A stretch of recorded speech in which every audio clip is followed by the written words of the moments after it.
সবাইকে জানাই শুভ দুপুরের শুভেচ্ছা। এখন রান্না হচ্ছে আমড়া পোস্ত। গোটা গোটা একদম জাস্ট রসগোল্লার মতন মুখে পুড়ে দিলেই হলো। আমার তো দারুণ লাগে, বাট আমি আজকে ফার্স্ট টাইম ট্রাই করলাম। খুব ভালো লাগে, আগেও খেয়েছি মায়ের হাতে, কিন্তু নিজেই প্রথমবার ট্রাই করলাম। ভুলে গেছিলাম এই রেসিপিটা, মা আজকে হঠাৎ মনে পড়িয়ে দিল যে আমড়ার এই রেসিপিটা করে দেখবি, খুব ভালো লাগবে খেতে। তাই আজ করে ফেললাম মায়ের কথা মতন। আর এই যে রয়েছে এখানে সর্ষে ইলিশ, একদম ঝাল ঝাল কাঁচা লঙ্কা দিয়ে ইলিশের তেল ঝাল।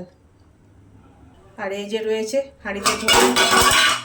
এই হলো আজকের রেসিপি। ইলিশ মাছ হলে তো আর কিছু দরকার পড়ে না। আর একটু আলু ভাতে মাখবো লঙ্কা ফোড়ন দিয়ে। এটাই হচ্ছে আজকে রবিবারের আমার রেসিপি। তোমাদের কি হচ্ছে একটু জানাতে ভুলো না কিন্তু বন্ধুরা। রবিবার মানেই তো হচ্ছে ছুটির দিন, আর ছুটির দিন মানেই অন্য কাজে ব্যস্ত। তাই আর বেশি কিছু রান্না না করে এটুকুই আজকে শেষ করলাম।